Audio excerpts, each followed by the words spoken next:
ಮುಖ್ಯಮಂತ್ರಿ ಸಿದ್ದರಾಮಯ್ಯನ ಗರ್ವಭಂಗ ಮಾಡಬೇಕೆಂದು ಮಾಜಿ ಪ್ರಧಾನಿ ಎಚ್.ಡಿ. ದೇವೇಗೌಡ ಜೆಡಿಎಸ್ ಬಿಜೆಪಿ ಕಾರ್ಯಕರ್ತರ ಸಮಾವೇಶದಲ್ಲಿ ತುಮಕೂರು ಜಿಲ್ಲೆಯ ಕೊಟ್ಟಿಗೆರೆ ತಾಲೂಕಿನ ಖಾಸಗಿ ಕಲ್ಯಾಣ ಮಂಟಪದಲ್ಲಿ ನಡೆದ ಸಮಾವೇಶದಲ್ಲಿ ಮಾತನಾಡಿದರು. 15 ಸಾರಿ ನಾನು ಚುನಾವಣೆ ಮಾಡಿದ್ದೇನೆ, 3 ಬಾರಿ ಸೋತಿದ್ದೇನೆ. ಈ ರಾಜ್ಯಕ್ಕೆ ಚದುರಂಗದಾಟ ಹೇಳಲು ಸಾಧ್ಯವಿಲ್ಲ. ನಾನು ತುಂಬಾ ಪ್ರಭಾವಿತರಾಗಿ ಇದ್ದೇನೆ ಮೋದಿಜಿಯವರ ಭಾಷಣದಿಂದ. ಬೆಂಗಳೂರಿನಲ್ಲಿ ಕುಡಿಯುವ ನೀರಿನ ಅಭಾವವಿದೆ ಎಂಬುದು ಮೋದಿಜಿ ಹೇಳಿದ್ದು. ನಾನು ತುಮಕೂರು ಚುನಾವಣೆಯಲ್ಲಿ ನಿಲ್ಲಲು ಹೇಳಿಲ್ಲ. ಆದರೆ ಕೆಲವರು ನನ್ನನ್ನು ನಿಲ್ಲಿಸಿ ಸೋಲಿಸಿದರು. ಎತ್ತಿನಹೊಳೆ ಯೋಜನೆ ನಾಲೆ ಬರುತ್ತಿದೆ ಎಂದು ಸುಧಾಕರ್ ಲಾಲ್ ತೋರಿಸಿದರು. ತುಮಕೂರು ಜಿಲ್ಲೆಗೆ ನೀರು ಹರಿಸಿದ್ದವನು ನಾನು ನಿಮ್ಮ ಮುಂದೆ ಕೂತಿದ್ದೇನೆ. ಪಾರ್ಲಿಮೆಂಟ್ನಲ್ಲಿ ಯಾವ ಒಬ್ಬ ದೇವೇಗೌಡ, 15 ಜನ ಬಿಜೆಪಿ ಪಕ್ಷದವರು, 12 ಜನ ಕಾಂಗ್ರೆಸ್ನವರು, ನಾನು ಒಬ್ಬ. ಮನಮೋಹನ್ ಸಿಂಗ್ ಪ್ರಧಾನಿ, ನಾನು ಏನು ಮಾಡಲಿ? ತಮಿಳುನಾಡಿನ ಸಂಸದರು ಬಿಡುತ್ತಿಲ್ಲ ಎಂದು ಹೇಳಿದರು. ಸಿದ್ದರಾಮಯ್ಯ ಹೇಳುತ್ತಾರೆ, ಸೋಮಣ್ಣ 60 ಕೋಟಿ ಖರ್ಚು ಮಾಡಿದ್ದಾರೆ. ಸಿದ್ದರಾಮಯ್ಯನವರೇ, ನೀವು ಲೆಕ್ಕ ಇಟ್ಟುಕೊಂಡಿದ್ದೀರಾ? ಇವರೆಲ್ಲರನ್ನ ಸೋಮಣ್ಣ ಎದುರಿಸಬೇಕು. ನಮಗೆ ಹಾಸನ, ಮಂಡ್ಯ, ಕೋಲಾರ 3 ಕ್ಷೇತ್ರಗಳಲ್ಲಿ ಜೆಡಿಎಸ್ ಪಕ್ಷದ ಅಭ್ಯರ್ಥಿಗಳಿದ್ದಾರೆ. ಆದರೆ ಕಾಂಗ್ರೆಸ್ನ 28 ಅಭ್ಯರ್ಥಿಗಳನ್ನು ಎದುರಿಸುವ ಶಕ್ತಿ ನನಗಿದೆ. ಮೋದಿಜಿಯವರ ಬಗ್ಗೆ ಇಷ್ಟು ಹೀನಮಾನವಾಗಿ ಮಾತನಾಡುತ್ತಾರೆ. 150 ಕೋಟಿ ಜನಸಂಖ್ಯೆ, ಜನರ ಆಡಳಿತ ಮಾಡುವವರ ಬಗ್ಗೆ 6 ಕೋಟಿ ಜನ ಆಳುವವರು ಹೀಗೆ ಮಾತನಾಡಿದ್ದಾರೆ. ನಾನು ಅದಕ್ಕೆ ಇವರ ಗರ್ವಭಂಗ ಆಗಬೇಕೆಂದು ಹೇಳಿದ್ದು ಇದು ತಪ್ಪಾ? ಸೋಮಣ್ಣನವರೇ, ಎಲ್ಲೆಲ್ಲಿ ಏನೇನು ನಡೆಯುತ್ತಿದೆ ಎಂಬುದು ನನಗೆ ಗೊತ್ತು. ಇವತ್ತು ಸೋಮಣ್ಣ ಸೋತ್ರೆ ಕಾವೇರಿ ವಿಚಾರದಲ್ಲಿ ಮೋದಿಜಿಯವರ ಹತ್ತಿರ ಮಾತನಾಡಲು ಆಗಲ್ಲ. ಅದಕ್ಕೆ ಸೋಮಣ್ಣನವರು ಗೆಲ್ಲಬೇಕು. ತುರುವೇಕೆರೆ, ಎಂಟಿ ಕೃಷ್ಣಪ್ಪ, ಚಿಕ್ಕನಾಯಕನಹಳ್ಳಿ, ಸುರೇಶ್ ಬಾಬು, ಮಧುಗಿರಿ, ವೀರಭದ್ರಯ್ಯ ಎಲ್ಲರೂ ತುಂಬಾ ಕೆಲಸ ಮಾಡಬೇಕಾಗಿದೆ. ಕಾವೇರಿ ವಿಚಾರದಲ್ಲಿ 60 ವರ್ಷಗಳ ಹೋರಾಟಕ್ಕೆ ಪರಿಹಾರ ಸಿಗುತ್ತದೆ ಎಂದು ನಾನು ಮೋದಿಜಿ ನಂಬಿದ್ದೇನೆ. ತಮಿಳುನಾಡಿನ ಸ್ಟಾಲಿನ್ ಮೇಕೆದಾಟು ಯೋಜನೆ ವಿರುದ್ಧವಾಗಿದ್ದಾರೆ. ಕಾವೇರಿ ನದಿ ನೀರಿನ ವಿಚಾರದಲ್ಲಿ ನಮಗೆ ವಿರುದ್ಧವಾಗಿದ್ದಾರೆ. ಹೆಣ್ಣು ಮಕ್ಕಳಿಗೆ ಮೀಸಲಾತಿ ನೀಡಿದ್ದು ನಾನು. ಹಾಗಾಗಿ ಸೋಮಣ್ಣನವರ ಗೆಲುವು ಮುಖ್ಯ. ಐಎನ್ಡಿಎನಲ್ಲಿ ಪ್ರಧಾನಿ ಅಭ್ಯರ್ಥಿ ಯಾರಾದರೂ ಇದ್ದಾರಾ ಇಲ್ವಾ? ಸಿದ್ದರಾಮಯ್ಯ ಪ್ರಧಾನಿ ಮಂತ್ರಿ ಆಗ್ತಾರ? ಸೋಮಣ್ಣನವರ ಗೆಲುವು ದೇವೇಗೌಡರ ಗೆಲುವು. ಹಾಗಾಗಿ ಸೋಮಣ್ಣನವರಿಗೆ ಗೆಲ್ಲಿಸಿ ಎಂದು ಮಾಜಿ ಪ್ರಧಾನಿ ಎಚ್.ಡಿ. ದೇವೇಗೌಡ ಹೇಳಿದ್ದಾರೆ. ಈ ಕಾವೇರಿ ಬೇಸಿನ 10 ಜನ ಎಂಪಿಗಳು ಎನ್ಡಿಎಯಿಂದ ನಿಂತಿರೋರು. 2 ಜನ ಆ ಕಡೆ ಉತ್ತರ ಕರ್ನಾಟಕದ ವಿಷಯ ಹೋಗ್ತೇನೆ. ಅದು 26 ಆಗಬೇಕು.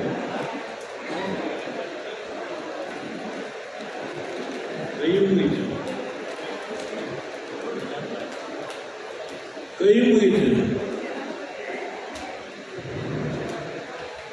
ಈ ಸಾರಿ ಹೋದ ಸಾರಿ ನಾನು ಸೋದಲಿಕ್ಕೆ ಬರ್ತೇ ಇಲ್ಲ. ಈ ಸಾರಿ ನನ್ನ ತಾಯಂದಿರು ನಿಮಗೆ ರಿಸರ್ವೇಷನ್ ಕೊಟ್ಟು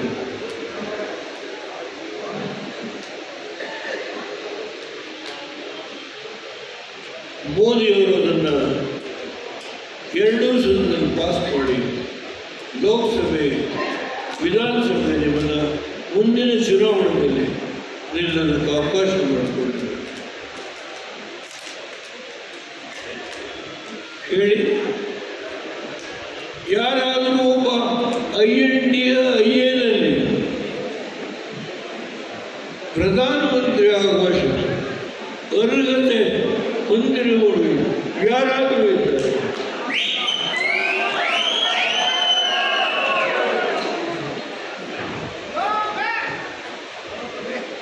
ನಾನು ಅನವಶ್ಯಕವಾಗಿ ಯಾರನ್ನೂ ತೆಗಳಲ್ಲ.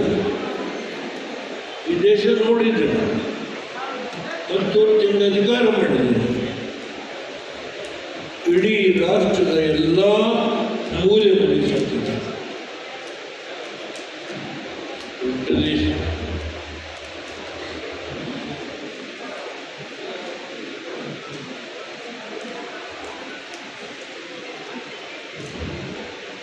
ಕಾಡುಗೊಲ್ಲ ಸಮಾಜಕ್ಕೆ ರಿಸರ್ವೇಷನ್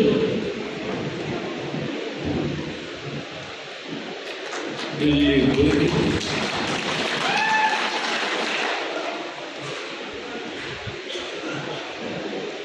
ಒಂದೇ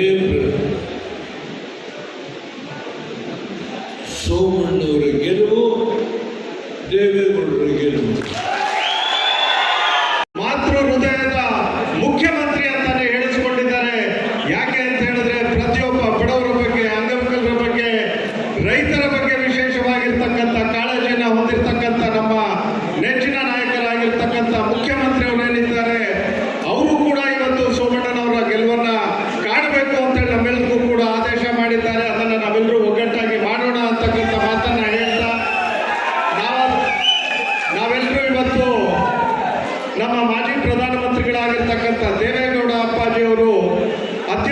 ಹಿರಿಯರಾಗಿದ್ದು 92 ವರ್ಷಗಳಾಗಿದ್ರೂ ಕೂಡ ನಿನ್ನೆ ಮೈಸೂರಿನಲ್ಲಿದ್ರು, ಇವತ್ತು ಕೊರಟಗೆರೆ, ಊರ್ಡಗೆರೆ, ಮತ್ತೊಂದು ಕಡೆ ಇನ್ನೊಂದು ಕಡೆ ನಿರಂತರವಾಗಿ ಓಡಾಡ್ತಾ ಇದ್ದಾರೆ ಅಂತ ಹೇಳಿದ್ರೆ ಬಹುಶಃ ದೇವರ ಕೃಪೆ ಇದೆ, ದೇವರ ಶಕ್ತಿ ಇದೆ. ಇದರ ಜೊತೆಯಲ್ಲಿ ಅವರ ಹೋರಾಟ ಏನಿದೆ, ಈ ಬಾರಿ ಮತ್ತೊಮ್ಮೆ ನರೇಂದ್ರ ಮೋದಿಜಿ ಅವ್ರನ್ನ ಈ ರಾಷ್ಟ್ರದ ಪ್ರಧಾನಮಂತ್ರಿಯಾಗಿ ನೋಡಬೇಕು ಅಂತಕ್ಕಂಥ ಆಶಯ ಏನಿದೆ ದೇವೇಗೌಡ ಅಪ್ಪಾಜಿ ಅವ್ರದ್ದು, ಅದನ್ನು ನಾವೆಲ್ಲರೂ ಕೂಡ ಪೂರೈಸೋದಕ್ಕೆ ಹೋರಾಟವನ್ನು ಮಾಡೋಣ ಅಂತಕ್ಕಂಥ ಮಾತನ್ನ ಹೇಳ್ತಾ, ಇನ್ನು ಸೋಮಣ್ಣನವರು ಏನು ಲೋಕಸಭಾ ಅಭ್ಯರ್ಥಿಗಳಿದ್ದಾರೆ, ಅವರು ನಿರಂತರವಾಗಿ ಕಾರ್ಯಕರ್ತರ, ಮುಖಂಡರ, ಬಡವರ ಕಷ್ಟ ಸುಖಗಳಿಗೆ ಸ್ಪಂದಿಸ್ತಕ್ಕಂಥ ಒಬ್ಬ ನಾಯಕರಿದ್ದಾರೆ. ಅವರಿಗೆ ನಾವು ಶಕ್ತಿಯನ್ನ ಕೊಟ್ಟು ಮತವನ್ನ, ಹೆಚ್ಚಿನ ಮತಗಳನ್ನ ಹಾಕಿಸಿ ನಾವು ಅವ್ರನ್ನ ಗೆಲ್ಲಿಸ್ಕೋಬೇಕು ಅಂತಕ್ಕಂಥ ಮಾತನ್ನ ಹೇಳಿ, ಸಮಯದ ಅಭಾವ ಇರೋದ್ರಿಂದ ತಾವೆಲ್ಲರೂ ಏನು ಬಂದಿದ್ದೀರಿ ತಮ್ಮೆಲ್ಲರಿಗೂ ಕೂಡ ನಾನು ವಂದನೆಗಳನ್ನ ಹೇಳಿ ನನ್ನ ಮಾತನ್ನ ಕೊಲ್ಲ ಸಮಾಜ, ಹಿಂದುಳಿದ ಸಮಾಜ ಅನ್ನೋದಕ್ಕಿಂತ ಹೆಚ್ಚಾಗಿ ಕ್ಲಿಷ್ಟಕರ ಪರಿಸ್ಥಿತಿಯಲ್ಲಿ ಜೀವನವನ್ನು ಮಾಡ್ತಾ ಇದ್ದಾರೆ. ಏನು ಮಾಡಿದ್ರಿ ನೀವು? 2 ಸಾರಿ ಮುಖ್ಯಮಂತ್ರಿಗಳಾಗಿ ಎಂತೆಂಥ ಸಮಾಜಗಳಿವೆ. OBC ಸಮಾಜಕ್ಕೆ ಏನು ಕೊಟ್ಟಿದ್ದೀರಿ? ಪರಿಶಿಷ್ಟ ಜಾತಿ ನನ್ನ ಅಣ್ಣ ತಮ್ಮಂದಿರಿಗೆ ಯಾವ ರೀತಿ ಮಾಡಿದ್ದೀರಿ? ಇವೆಲ್ಲವನ್ನು ಕೂಡ ನಾನು ಚರ್ಚೆ ಮಾಡೋದು ಗೊತ್ತಿದೆ.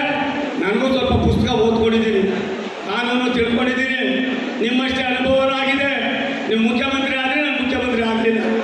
ಎಲ್ಲ ಒಂದೇ ಗಡಿಯಲ್ಲಿ, ಸನ್ಮಾನ್ಯ ದೇವೇಗೌಡ ಗಡಿಯಲ್ಲಿ ನಾವೆಲ್ಲ ಬೆಳೆದವರು. ದೇವೇಗೌಡ ಸಾಹೇಬ್ ಇಲ್ಲ ಅಂದರೆ ನೀವು ಇಲ್ಲ, ನಾನು ಇಲ್ಲ, ಕ್ಯಾಬಿನೆಟ್ ಬರೆ ಬದಲೇ ಯಾರೂ ಇಲ್ಲ. ನಾವು ಆ ಪುಣ್ಯಾತ್ಮ ಇವತ್ತು ಇನ್ನೂ ಇದ್ದಾರೆ. 91 ವರ್ಷದಲ್ಲೂ ಕೂಡ ಈ ದೇಶಕ್ಕೋಸ್ಕರವಾಗಿ, ಈ ರಾಷ್ಟ್ರಕ್ಕೋಸ್ಕರವಾಗಿ ಸನ್ಮಾನ್ಯ ನರೇಂದ್ರ ಮೋದಿ ಅವರನ್ನ ಮತ್ತೊಮ್ಮೆ ಪ್ರಧಾನಮಂತ್ರಿ ಮಾಡೋದಕ್ಕೋಸ್ಕರವಾಗಿ ಹೋರಾಟ ಮಾಡ್ತಾ ಇದ್ದಾರಲ್ಲ ಸಿದ್ದರಾಮಯ್ಯ ಸಾಹೇಬ್ರೆ, ನೀವಿರ್ತೀರೇನೋ ಗೊತ್ತಿಲ್ಲ, ನಾನಂತೂ ಅಷ್ಟು ವರ್ಷ ಇರೋಕ್ಕಾಗೋದಿಲ್ಲ. ಇವರೆಲ್ಲ ದೇವರು ಕೊಟ್ಟಿರ್ತಕ್ಕಂಥ ವರ, ಆ ವರವನ್ನು ಯಾವ ರೀತಿ ಉಪಯೋಗಿಸಬೇಕು ಅನ್ನೋದನ್ನ ಸನ್ಮಾನ್ಯ ನರೇಂದ್ರ ಮೋದಿ ಅವರು ಕಂಡ್ರು. ನೀವೇನು ಕಂಡಿದ್ದೀರಿ ಸ್ವಾಮಿ?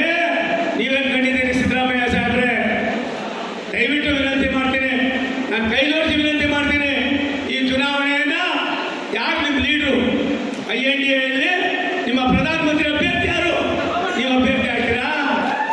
ಆ ಖರ್ಗೆ ಅವ್ರ ಅಭ್ಯರ್ಥಿ ಅಂದ ತಕ್ಷಣ ನೀವೇನಂದ್ರೆ ಖರ್ಗೆ ಅವ್ರು ಯಾವುದೇ ಕಾರಣಕ್ಕೂ ಆಗುವುದಿಲ್ಲ ಅಂತೀವಿ. ಎಷ್ಟು ಬೇಕಾದ್ರೆ ಚೀಫ್ ಮಿನಿಸ್ಟರ್ ಹೇಳಿದ್ರು. ಇವೆಲ್ಲ ನಾವು ಶುರು ಮಾಡಿದ್ರೆ ಕಷ್ಟ ಆಗ್ತದೆ. ನಿಮ್ಮ ತಲೆ ಬಿಸಿ ಮಾಡೋಕೆ ನಾನು ಬಂದಿಲ್ಲ.